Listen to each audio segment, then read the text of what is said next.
Olá, sejam todos muito bem-vindas, muito bem-vindos à aula de Literatura Portuguesa 1.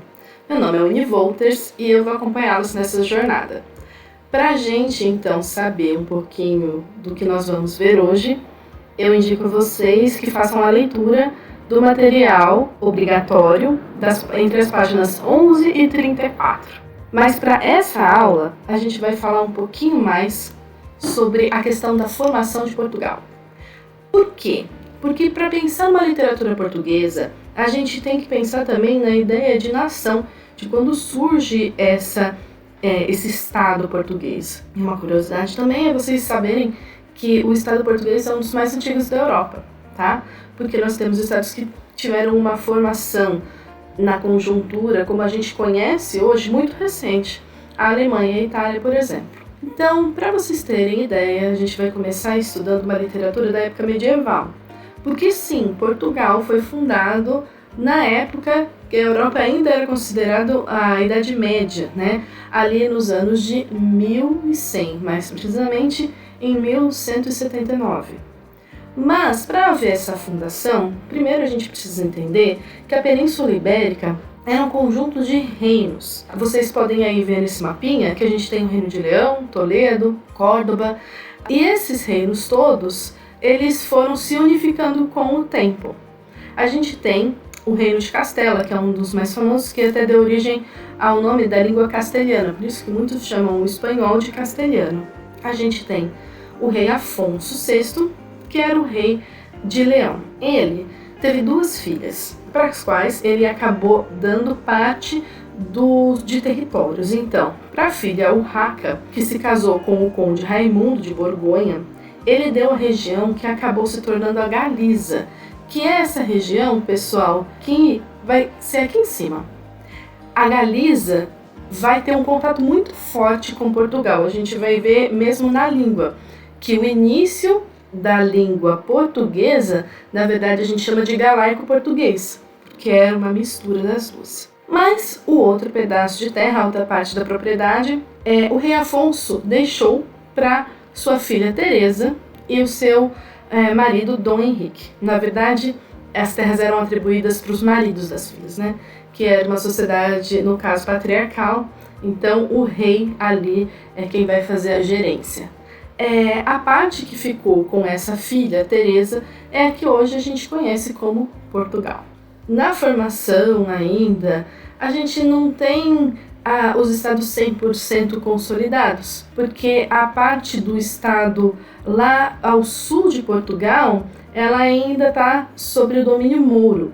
Então, os reis de Portugal ainda vão lutar para expulsar os mouros do seu território. Mas a gente tem a consolidação mesmo do Estado português, não é só com o rei Dom Afonso VI doando essa terra para sua filha e seus maridos, mas sim com o filho de Teresa, o Dom Afonso Henriques.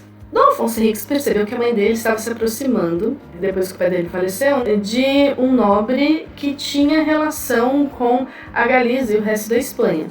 Com medo de perder esse território, então, Dom Afonso Henriques prende a mãe, coloca a mãe no convento, também prende o possível padrasto e acaba se declarando rei. Ali ele envia uma carta para o seu avô, Dom Afonso VI, e também para a igreja, porque essa relação entre os reinados, ela era decretada, um rei, ele era oficialmente rei, depois que ele era coroado numa cerimônia pela igreja, tá? E aí, Dom Afonso Henriques vai se tornar soberano em 1179. Essa é a data que nós temos da origem de Portugal. Vejam só que nós temos aqui uma imagem do primeiro castelo, que é o Castelo de Guimarães. Foi aí que o Dom Afonso Henriques reinou. A gente pode ver que Guimarães fica nessa região, enquanto hoje uma das cidades mais conhecidas, que é Lisboa, fica mais aqui para baixo. Também a gente tem Coimbra, que é uma das cidades antigas aqui, mas Lisboa, ainda nesse período, estava sob o domínio dos mouros, que a gente vai ter até numa história famosa, que foi reescrita em um romance histórico do José Saramago, que conta a tomada de Lisboa, que chama História do Cerco de Lisboa. Então fica a curiosidade para vocês. Nessa questão, então, da formação do Estado, a gente tinha Quais línguas sendo faladas nesse momento? Vamos pensar o seguinte: o Império Romano, ele se expandiu e dominou toda a Europa, ou grande parte do que nós conhecemos hoje como Europa. Eles levaram a língua oficial do Estado, que era o latim. Porém, em cada lugar que o Império Romano foi se assentando, teve contato com as línguas locais. E esse latim, que foi preservado sobretudo pelo clero, pela igreja e pela nobreza, ele acabou, quando teve contato com o povo, ganhando o caráter das línguas que hoje são chamadas línguas românicas, tá? Então, na região ali, que hoje a gente conhece como Portugal, a gente tinha essa transformação. Quando a gente tem o início da formação do Estado de Portugal, a gente tem as manifestações mais populares, como as artes, as cantigas que nós vamos ver agora, escritas em língua galego-portuguesa, tá? Que era então essa transformação do latim, o latim vulgar, o latim com características locais, né, de cada província, e aí a gente chega no galego-português. Como que é que a gente sabe tudo isso? Como isso chegou até nós? Quais eram as fontes de registro? A gente também precisa entender que naquela época, a gente está falando de um período antes da invenção da imprensa. Então, o domínio do conhecimento ficava sobre a nobreza e sobre o clero. Sobretudo a igreja era responsável também pelas cópias dos livros. Os mosteiros eram centros que reuniam muitos religiosos que tinham como ali a sua função realmente manter esses registros vivos. Os livros eram todos feitos à mão. E o que a gente conhece então das manifestações dessa época, muito vem dos registros feitos então dentro desses mosteiros ou pela nobreza. Pensem que se a cultura era basicamente oral, essas manifestações vão ter também um caráter mais popular, digamos assim. Em que sentido? Como que as pessoas lembram das histórias? A gente pode pensar que a forma mais tradicional que as pessoas começaram a cultura, começaram a manter suas tradições, a manter o que hoje a gente considera como arte, foi por meio da oralidade e muito por meio das canções. Porque quando a gente pensa em lembrar das coisas, a música ela é mnemônica, ela tem essa característica da gente conseguir guardar na memória. Por isso que as nossas primeiras manifestações literárias também são em versos, têm rimas, essas características todas auxiliam a lembrar, a gente fixar esses textos, e por isso que muitos deles acabaram chegando até nós. E a gente tem então a imagem do jogral, do trovador e dos menestréis. Essas são figuras que vão passar ali entre a população, andando muito como peregrinos também, passando de cidade em cidade com as suas manifestações, levando a sua música, levando a sua diversão.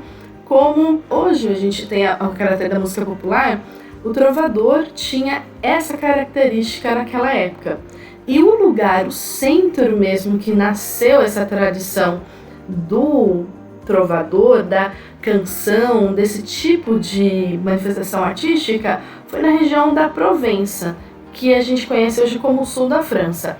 Nessa época, a região da Provença era um centro cultural muito forte, pelo qual transitavam também muitas pessoas que faziam o caminho entre Portugal e Espanha. A gente também tem que lembrar que Portugal era o porto de onde tinham as saídas, por exemplo, para Israel. Então, o período das cruzadas, muitos cavaleiros passaram então pela região da França, região da Espanha, chegando até Portugal. E assim houveram essas trocas. Da Provença, a gente tem a lírica provençal. Então, quando vocês pensam em lírica, texto lírico, a gente liga muito ao verso e à ideia de texto que exprime essa condição do eu, esse universo do eu.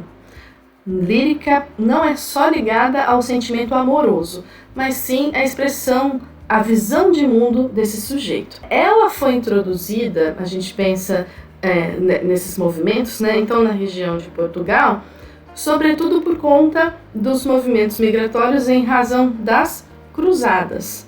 E aí, quando ela chegou lá, ela ganhou suas características específicas. Como eu havia dito para vocês, a gente tem ali algumas figuras que são tradicionais nessa composição, então, artística, que a gente vai conhecer como trovador, que vai inclusive dar um nome para esse período, que é trovadorismo. Então, só para vocês saberem, trovador vem da palavra francesa trouvère, que é achar. Era aquele que achava a melodia, que achava o verso, tá? E esse trovador, ele juntava a função de compor a melodia e também fazer a composição poética, a composição das palavras. E isso vai caminhar junto até os idos de 1300, quando a figura do trovador se separa e acaba surgindo a figura do poeta. Tá? Mas ainda assim o trovador não caminhava sozinho. Ele estava acompanhado geralmente do jogral, que era aquele ator, aquele músico que fazia a apresentação com ele, o segrel, que estava entre um jogral e um trovador, e o menestrel, que era aquele que cantava para a corte. A outra coisa muito interessante é a gente lembrar aqui, o nosso avizinho, que a parte que recebia o nome, né, da parte musical, som, vai aqui dar origem à palavra soneto. Então, essa musicalidade que vai dar origem à palavra soneto. Gente, na poesia, quando a gente fala na poesia, então, da Península Ibérica, na poesia portuguesa, os autores, os teóricos da área, eles distinguem 4 origens. Como eu havia dito, a Península Ibérica ela foi durante muito tempo como a dominação dos mouros. Daí vem a origem árabe, né? Mas ela é considerada uma das origens. Outra que nós temos é a questão folclórica, nessa poesia também muito conectada à tradição do povo daquela região. Outra teoria avalia o surgimento a partir da literatura latinista e ainda da literatura litúrgica voltada para a igreja. A gente não tem uma definição apenas, mas é interessante a gente saber que essas 4 origens, elas vão aparecer, elas têm resquícios, então, da cultura árabe, da ideia de folclore, das tradições locais.